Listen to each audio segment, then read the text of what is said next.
Algebra में एक मोटा मोटा रूल है कि यदि 3 वेरिएबल निकालने हो तो 3 इक्वेशन देगा, 2 वेरिएबल निकालने हो तो 2 इक्वेशन चाहिए ही चाहिए, तभी आप 2 वेरिएबल का मान निकाल सकते हो। लेकिन आज हम कुछ ऐसे प्रश्नों को देखते हैं जिसमें कि एक इक्वेशन दिया रहे और 3 वेरिएबल या 2 वेरिएबल रहे, तो कैसे निकालेंगे। नमस्कार दोस्तों, मैं मुकेश कुमार और आप देख रहे हैं एम फॉर मैथ्स।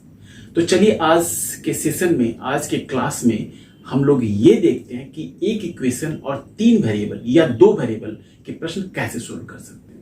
जैसे प्रश्न संख्या 1 देखते हैं, जो कि इधर लिखा पड़ा है। लिखा है कि x plus 1 divide by y plus 1 divide by z plus 1/2 equal to 23/16। ये सिर्फ इतना ही लिखा रहेगा ना, तब x बाई जेड का मान निकालना मुश्किल है। इसलिए लिख देता है कि x y and z are positive integer. x y और z तीनों क्या है कि पूर्णांक है और धनात्मक पूर्णांक है। तब निकालिए x बाई और z का मान और उसके बाद x plus by plus Z का वैल्यू निकालिए। निकाल सकते हैं आप।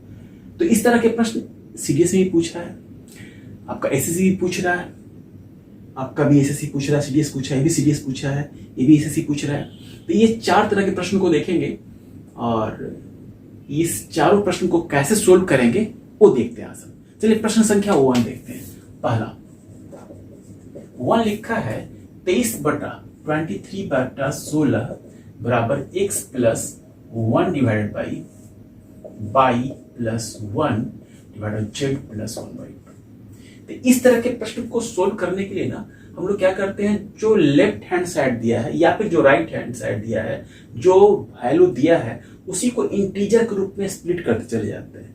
तो इसमें एक इंटीजर है 23/16 है, तो क्या हुआ 16 कम 16, एक पूर्णांक 4 3 7 7/16 है। तो इसी को नाम इंटीजर के रूप में तोड़ते चले जाते हैं। जो इंटीजर इससे निकलता है उसको निकालते चले जाते हैं और फिर इक्वेट करेंगे और वही उसका x और y और z का वैल्यू निकलेगा। जैसे 23/16 को लिख सकते हैं एक पूर्णांक 7/16, 16 कम 16 16 7 23। इसको और क्या लिख सकते हैं, ये तो 1 है ही, प्लस 7/16 को लिख सकते हैं 1/16/7 लिखा जा सकता है। इसको और आगे बढ़ाएंगे तो क्या लिख सकते हैं 1 प्लस 1/7 दूनी 2 पूर्णांक 2 प्लस 2/7।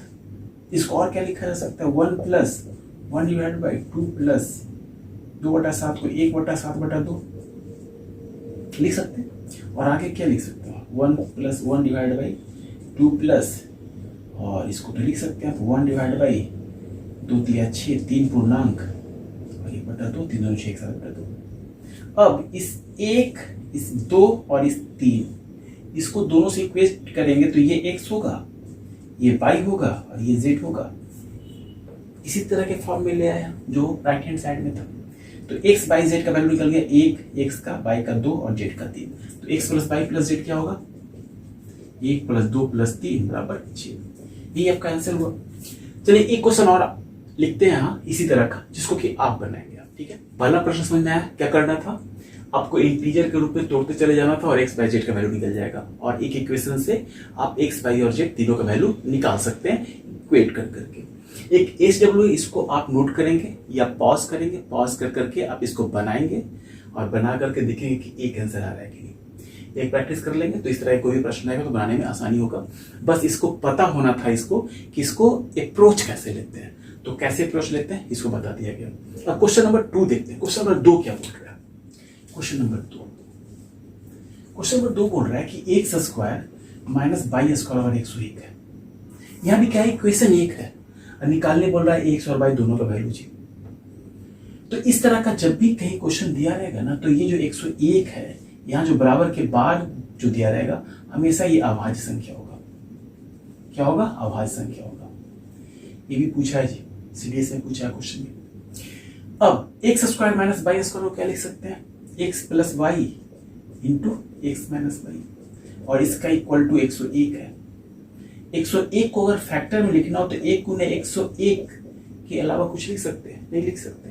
हाँ, और एक बार तो और ध्यान देना है, जब भी ये लिखेगा question x square minus y square बराबर 101 फाइंड x एंड y, तो बताएगा वो कि x और y दोनों ना पॉजिटिव इंटीजर है। पॉजिटिव इंटीजर x और y है तभी की बात करेगा, तब और x और y का वैल्यू निकालिए।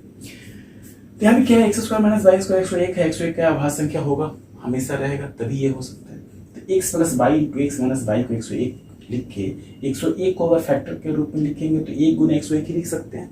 अगर एक्स और वाई इंटीजर है तो, और कोई चांस तो है नहीं, दूसरा तरीका तो है नहीं लिखने का। अब एक्स और minus y, x minus y difference है दो इंटीजर का, तो ये तो छोटा होगा, दो इंटीजर का एडिशन है तो बड़ा होगा। तो x plus y 101, x minus y 1 होगा, ये क्लियर। मतलब एक्स माइनस वाई बराबर 1 और एक्स प्लस वाई बराबर 101। अगर दोनों को जोड़ेंगे बाई बाई कैंसिल, एक्स बराबर 51, 102 डिवाइड बाई 2। अगर एक्स 51 है तो बाई क्या हो जाएगा जी, एक्स अगर 51 है तो बाई 101 में से 51 तो 50, ये आंसर क्लियर।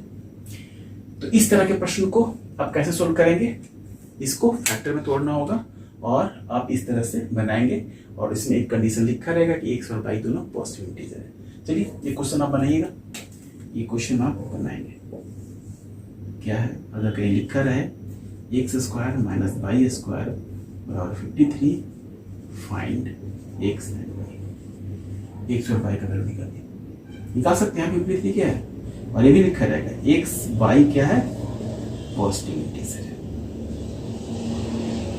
पॉज कर करके इसको सोल्व करेंगे, ठीक है। चलिए क्वेश्चन नंबर 2 देखते हैं। चलिए प्रश्न संख्या 3 देखते हैं। प्रश्न संख्या 3 भी 2019 दिसंबर में सीडीएस में पूछा है। ये क्वेश्चन पूछ रहा है कि 3 अभाज्य संख्याओं का योग 100 है, जिसमें एक संख्या दूसरी संख्या से 36 अधिक है, तो तीनों संख्याएं क्या है। चलिए एक संख्या को हम x मान लेते हैं, दूसरी को y मान लेते हैं, तो तीसरी संख्या क्या होगी, 36 अधिक। अगर ये y है तो 36 प्लस y होगा, और तीनों का जोड़ 100 दिया हुआ, तीनों संख्याओं का योग, मतलब x plus y plus 36 plus y बराबर 100। इसको कुछ आगे बढ़ाएंगे तो x प्लस 2y बराबर 36 जाएगा 100 से तो 64 बचेगा। अब यहां भी सिचुएशन यही है कि एक इक्वेशन और दो वेरिएबल, इसको कैसे सोल्व करेंगे। एक तो क्लियर करा क्वेश्चन में कि तीनों अभाज्य संख्या, मतलब x भी अभाज्य है, y भी अभाज्य है। 64 क्या है, इवन नंबर है। किसी भी संख्या को अगर हम 2 से गुना करते हैं तो क्या हो जाता है, वो इवन हो जाता है। ये भी मेरा इवन है, तो दो इवन जुटने के बाद ही इवन बनता है। अगर ये ऑड होगा, ये इवन होगा, तब इवन नहीं मिलेगा। तो फाइनली इसको भी इवन होना पड़ेगा। तो x एक अभाज्य संख्या भी है और इवन भी है, इकलौता ऐसी संख्या है तो x को तो 2 होना ही पड़ेगा, तभी संभव है, तब ना दो इवन संख्याओं का जोड़ इवन होगा। चलिए जब x 2 हो गया तो बात खत्म। 2y बराबर 62, इसलिए y बराबर 31। y जब 31 हो गया तो y प्लस 36 67, और एक संख्या मेरा x है ही 2, तीनों संख्या मिल गया, तीनों को जोड़ेंगे तो 100 आएगा। ठीक है, चलिए क्वेश्चन नंबर 3 भी समझ में आ गया आपको। क्वेश्चन नंबर 4 देखते हैं। क्वेश्चन नंबर 4 में आने से पहले एक छोटा सा कॉन्सेप्ट है, उसको देख लेते हैं।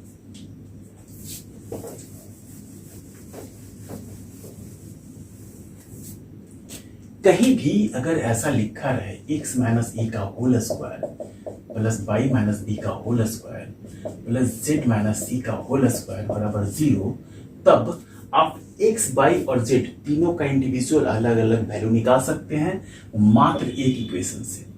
यहाँ क्या है, x, y और z वेरिएबल होगा, a, b, c कांस्टेंट होगा। मतलब कुछ ऐसा लिखा है इक्वेशन, x माइनस 3 का whole square plus y minus 5 का whole square plus z minus 1 का होल स्क्वायर बराबर 0। तो इसी एक इक्वेशन से ना x, y और z तीनों का वैल्यू निकाल सकते हैं। और वो जो वैल्यू होता है ना, इतना बराबर 0 पुट करने से, इतना बराबर 0 पुट करने से, इतना बराबर 0 पुट करने से होता है। मतलब x बराबर 3, y बराबर 5 और z बराबर 1 होता है। और फॉर्मूला ग्रुप में आपको याद कैसे करना होता है, जब ऐसा लिखा रहा है x माइनस ए का whole square plus y minus B का whole square plus z minus C का होल स्क्वायर 0, देन x बराबर a, y बराबर b एंड z बराबर c, ये होता है। कैसे होता है भाई, तो सिंपल सा थोड़ा सा आप कॉमन सेंस लगाएंगे तो इतना तो देख सकते हैं ना कि किसी भी स्क्वायर जो हमेशा पॉजिटिव होता है, तो 3 पॉजिटिव संख्याओं का जोड़ तो 0 होगा नहीं, पॉजिटिव ही होना चाहिए, लेकिन है 0। तो 0 तभी होगा जब हर एक जो स्क्वायर है जो कि ऑलवेज पॉजिटिव होगा, इसको 0 होना होगा। इसको भी जीरो होना होगा, इंडिविजुअली इसको भी जीरो होना होगा, तीनों अलग अलग जीरो होगा, तभी ये तीनों का सम जीरो होगा। मतलब x माइनस ए का होल स्क्वायर भी जीरो, तो इसी से निकल गया x बराबर a, y माइनस बी का होल स्क्वायर को भी जीरो होना पड़ेगा, इसी से निकला y बराबर b, और z माइनस सी को इंडिविजुअली इसको भी जीरो होना होगा, यहीं से निकला z बराबर 0। तो इसी कॉन्सेप्ट पे क्वेश्चन नंबर 4 है। क्वेश्चन नंबर 4 क्या बोल रहा है? क्वेश्चन नंबर 4, और इस कॉन्सेप्ट से पिछले बार हमेशा एक क्वेश्चन CGL हो, CHSL हो, CPO हो, CDS हो, एक क्वेश्चन पूछता है। तो इस कॉन्सेप्ट को ना ध्यान में हमेशा रखना है जी, और एकदम आसानी से इसको बनाएंगे, आसानी से एक क्वेश्चन को सही करके आएंगे इसमें। अब जैसे ये लिखा है x square plus y square plus 1 बराबर 2x। अब पूछ रहा है x और y क्या होगा, x और y का मान निकालने बोल रहा है। इसको भी हम इसी तरह स्क्वायर के फॉर्म में लिख लेंगे, और नजर भी आ रहा है एकदम। x स्क्वायर यहाँ जो है 2x इधर जाएगा तो माइनस 2x प्लस 1, ये इस तरफ x आता प्लस वाई स्क्वायर बराबर 0। इस 2x को इधर ले आए तो 0 बचा। तो x square minus 2x plus 1 क्या है, x माइनस 1 का होल स्क्वायर, और यहाँ वाई स्क्वायर है ही बराबर 0। दो स्क्वायर का जोड़ है, मतलब इंडिविजुअली इसको भी 0 होना पड़ेगा, इसको भी 0 होना पड़ेगा। तो वाई स्क्वायर 0, इसलिए वाई बराबर 0। x माइनस 1 का होल स्क्वायर 0, इसलिए x बराबर 1।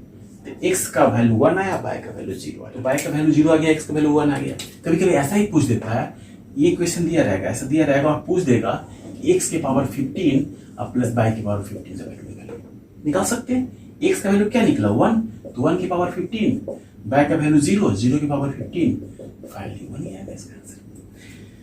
तो आज जो हम 4 क्वेश्चन देखे, 4 क्वेश्चन और कुछ क्वेश्चन जो बोले कि आप बनाएंगे, इसको ध्यान में रखना है। इस तरह के प्रश्न पूछे जा रहे हैं आज के एग्जामों में, और बहुत आयत में पूछा जा रहा है। हर एक एग्जाम में एक क्वेश्चन रहता है इस तरह का, और बहुत आसानी से किया जा सकता है इस तरह के प्रश्नों को। ओके, अगले क्लास में कुछ और अच्छे और कुछ बेहतरीन प्रश्नों के साथ मिलते हैं। Thank you.